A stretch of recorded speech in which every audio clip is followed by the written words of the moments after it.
From Vermont Public and the NPR Network, this is Brave Little State. I'm Sabine Pooks. When I first read this one question in our archive of listener queries, I needed to know if it was true. Thankfully, so did all of you, because it won in a recent voting round we put up to decide the focus of this episode. The question is, I live next to a community, Sheldon, Vermont, that has so many twins. Are twins really in the water? What might cause this over generations? The person who asked this question is Ellen Stanley. She grew up in Bakersfield, a few towns over from Sheldon, in the heart of rural Franklin County. She'd play sports against teams from Sheldon, and she says there were so many twins that people would say they were just in the water there. Like there was something about the town itself that made twins inevitable.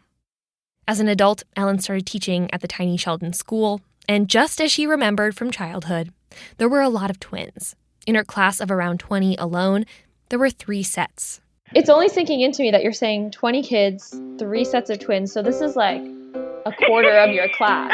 Yes, and I don't even think I had 20. I want to say it was more like 18 of them. So it might have been a third?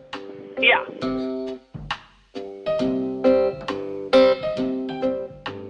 Ellen, by the way, not a twin. The official term for that is singleton. But she keeps coming across these Sheldon multiples, and she wonders, is this trend in her head? Are there towns that have more twins than others? Is Sheldon one of them? And why?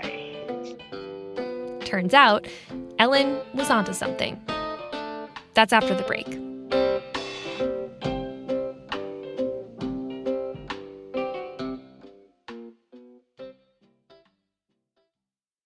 Support for Brave Little State comes from Union Bank of Vermont and New Hampshire, a Vermont institution since 1891. Details on opening an account online at ublocal.com.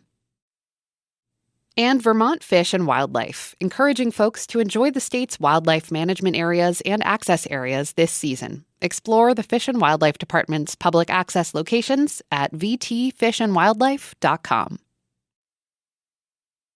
Our question asker, Ellen Stanley, wants to know if Sheldon really is a town with a whole lot of twins. My first step, as it almost always is to contact the town clerk. In Sheldon, that's Jane Lanza. It's a weird email to send cold, just asking if her town has a lot of twins. But within a few days, I get this response.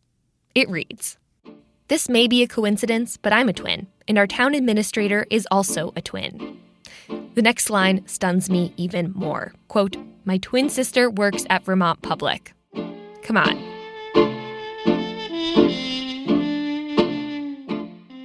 Turns out, Jane's twin is none other than the host of Vermont Public's morning edition, Jen Jarecki. I mean, seriously, what are the odds?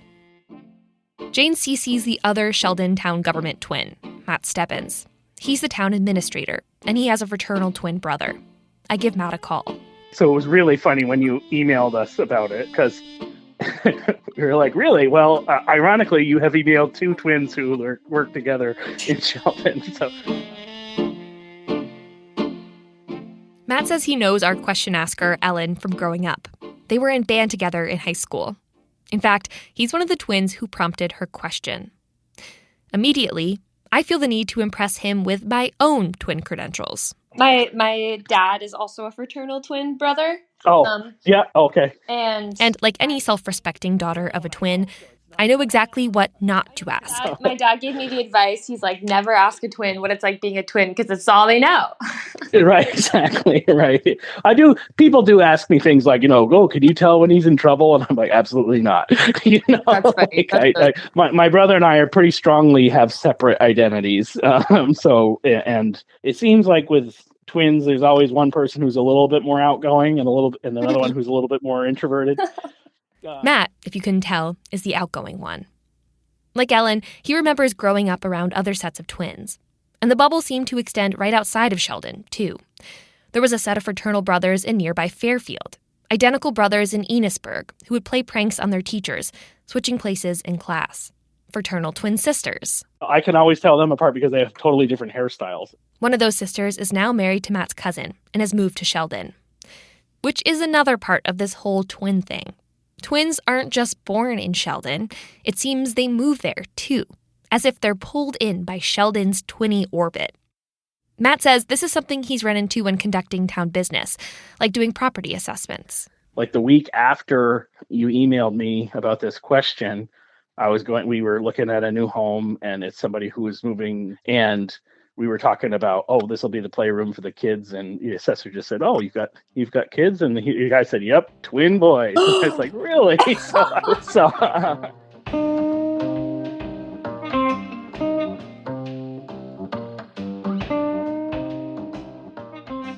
Early leads are proving promising, but I'm craving some harder data.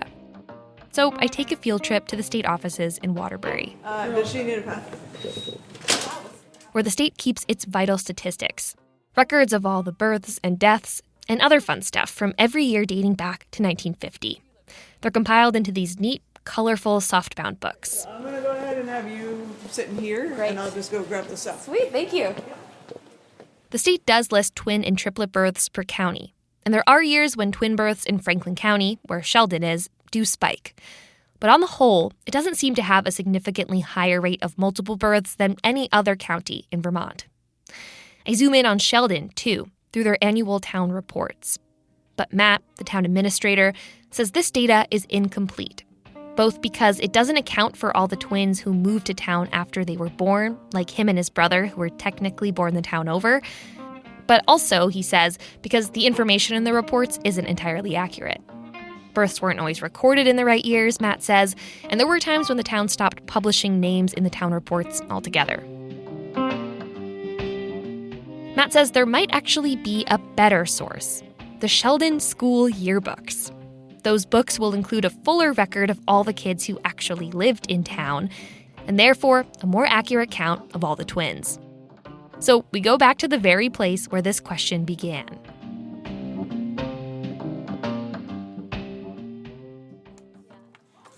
My husband's father is a twin. He's lived here his whole life. Kaylin Kane is the Sheldon School's administrative assistant. She's just pulled down a shelf of old yearbooks dating back to 1975, the year the elementary through middle school opened. This is the best I can do right now. Here, There are pages and pages of headshots, preserving students in an amber of braces and cheesy quotes. As I flip through the pages, Kaylin brings in a parade of other staff members to help me make heads or tails of the yearbooks. I have to go to recess. All that knows everything. Who else has a memory like a trap, Comstock? Does anybody get a hold of Debbie Cattell? Once we have the right teachers on the job, we find the book from one of the years our question asker Ellen taught, 2012 to 2013. All right, let's count them. Let's get ready. Here we go. We count 5 twins, 2 full sets, and 1 whose twin was in another class. Right. Sock without the other sock. Right, because the other sock is here. That's 5 kids out of 18, almost exactly as Ellen remembers.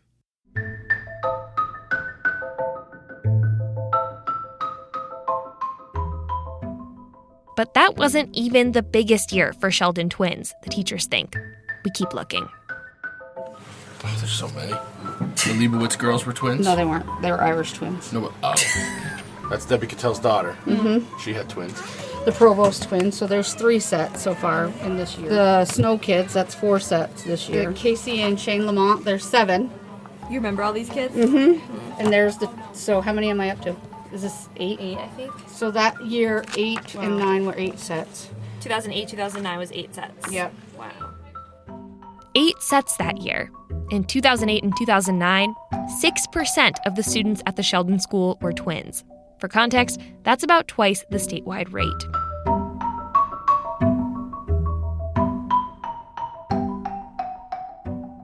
There aren't always so many twins at one time. This year, the teachers tell me, there are just 2 sets of twins in the school, though there are also at least 2 staff members who have twins of their own at home. But some years, it seems, Sheldon's twin rate does spike high enough that it really stands out. To our question asker, to town officials, and to the gaggle of teachers aiding me in my mission. It's in the water. Get it tested. It's in the water.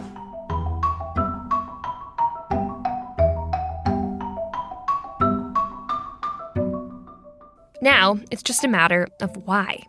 What's with all the twins? And that's not information we're going to find in state tables or school yearbooks. After the break, we'll meet some Sheldon twins.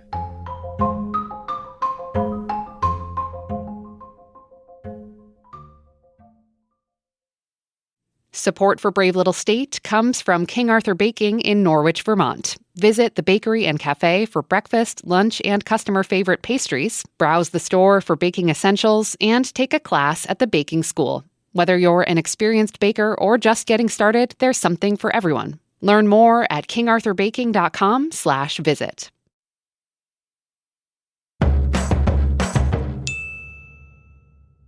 Welcome back to Brave Little State. I'm Sabine Pooks. So, the official twin data sources have come up a bit short. But we have figured out from the yearbooks that some years, the number of twins in Sheldon really spikes. Now, we just need to know why. And luckily, I've got a growing number of amateur investigators joining the case. A few days after I call Matt, the town administrator, he sends me another email with a lead. It's a spreadsheet, a beautiful, beautiful spreadsheet he made, and it's titled Sheldon, Vermont Twins. Matt's curiosity is so piqued that he combed through town and newspaper records, and crucially, his own memory, and organized his findings into one document. Rows and rows of twins born in and around Sheldon over the years. And it includes something especially important: contact info.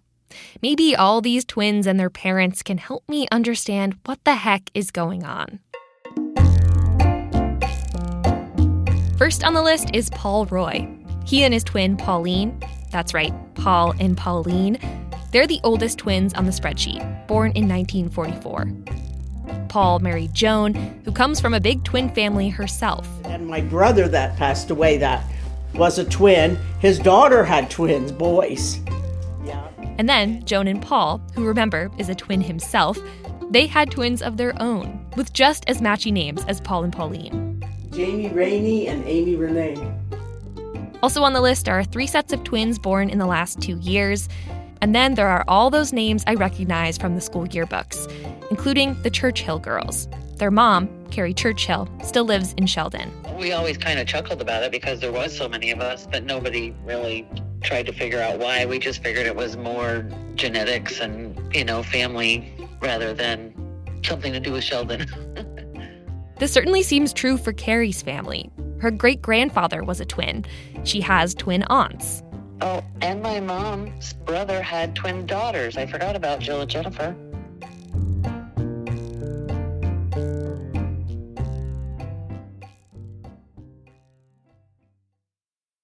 Some of these Sheldon families are crawling with twins, as if there's something in their blood. If we're talking genetics, I'm in over my head. It's time to consult the experts.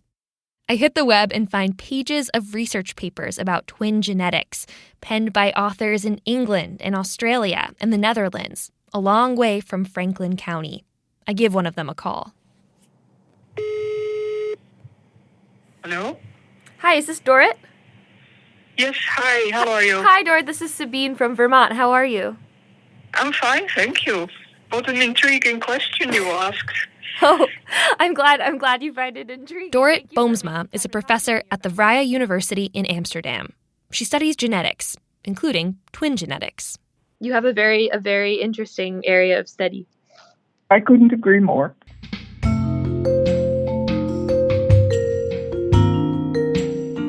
Dorrit says, actually, one of the first big projects she got funding for was focused on the question, why do some women have twins? This funding was over 30 years ago, and it's only quite recently that we finally have the very firm answers to this question. Somehow, I've managed to get in touch with Dorrit at exactly the right time. Dorrit's research, by the way, does not focus on identical twins, which come from one egg that splits into 2. Identical twins seem to occur randomly, regardless of genetics. But fraternal twins, those that come from 2 different eggs, those types of twins are genetic, which means there are indeed twin genes. Yes, we are now getting an increasingly clear picture what is happening. So the most important pathway is related to FSH, a hormone. This hormone, FSH, has long been linked to mothers of fraternal twins. But scientists hadn't yet determined that it was a cause of twins until recently. Dorrit and her colleagues figured out the genes that increase FSH and cause twinning. And we're now currently writing up our latest results. Dorrit says there's another theory out there about what causes twins, though she says it stands on much shakier ground. A major hypothesis was, and still is to some extent, that this might represent differences in diet. Because there's one particular food that also tends to increase FSH levels. What food is that? Yams. Yams? Yep, yams. Well, let me say again, it's a hypothesis. It's not a fact. Interesting. What, is that something that you all are studying? Oh, I wish I were.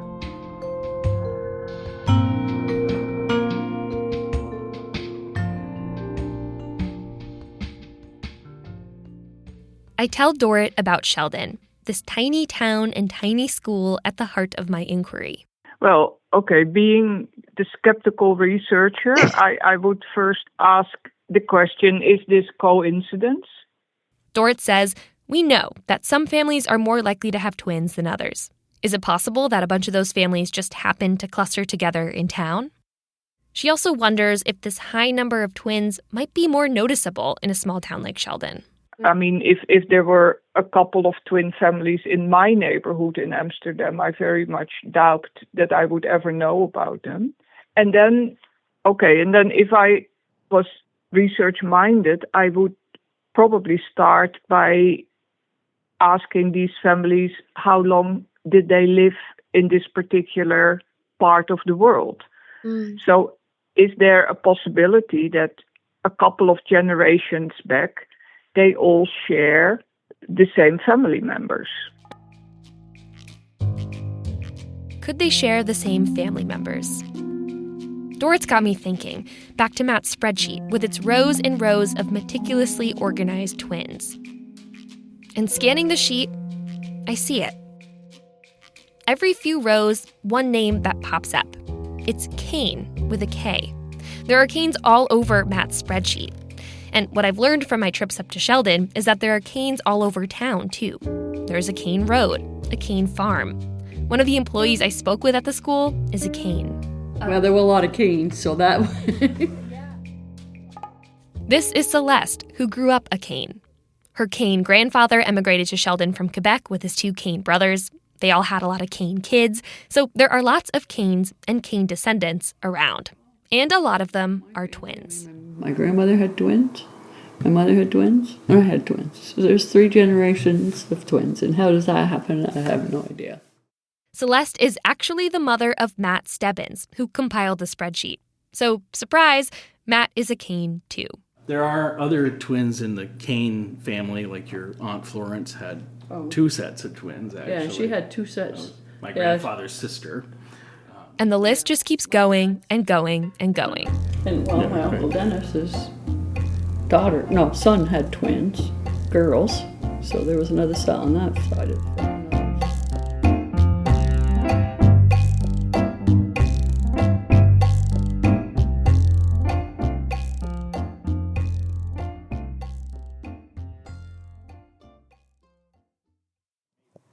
So just for the visual, you guys are dressed so differently. Yeah. Oh yeah, this is about pretty typical. I guess I'm kind of dressed down today. I've got my weekend shirt here today. But yeah. After we visit his mom, Matt Stebbins and I go to visit his twin brother, Sean. We're standing next to a barn at Sean's dairy, just outside Sheldon. And immediately, I'm struck by how little these two resemble each other. Matt, the town administrator, is wearing dark jeans and a blue button-up shirt. Sean, the dairy farmer, is in muck boots and a hoodie. They're in almost exactly the same outfits they wore in their middle school yearbook photos. They're functionally opposites.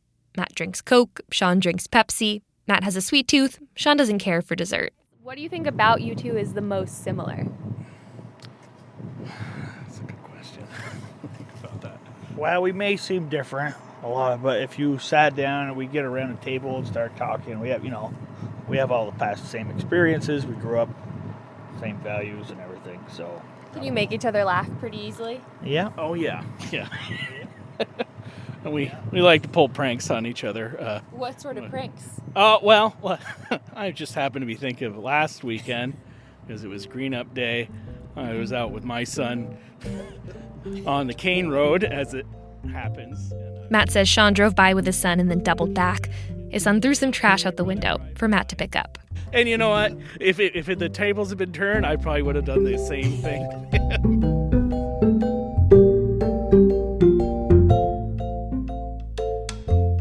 For the record, Matt says his family doesn't eat more yams than any other family. So there goes that theory.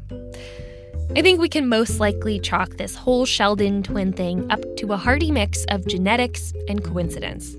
Twins are in the water here. That water just happens to be the gene pool. A few big families who just happened to settle here a long time ago and do seem to have a propensity for plurals. Still, there's a lot we can't explain. I talked to one fraternal twin whose mom got pregnant twice at the same time. A total fluke. Then there are the twins who married into Sheldon families and moved here, like the town clerk. And of course, there are all those identical twins, which are totally random. But one thing we do know for sure. The people that are most interested in this phenomenon are singletons, like question asker Ellen and me. For the twins themselves, it's just the way things are.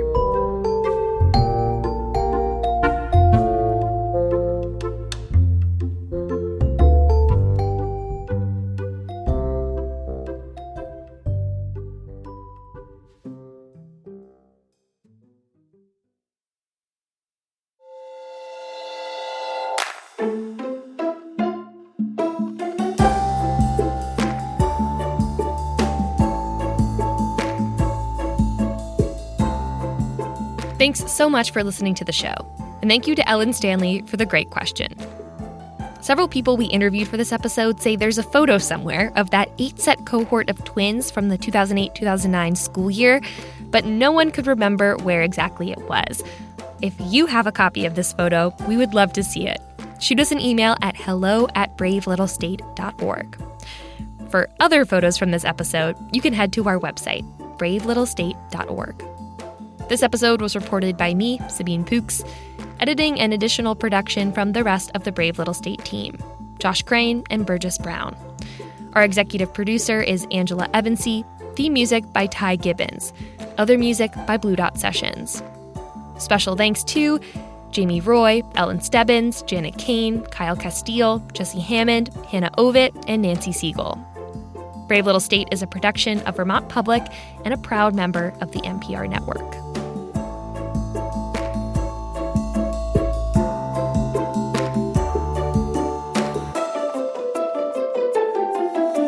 Thank you.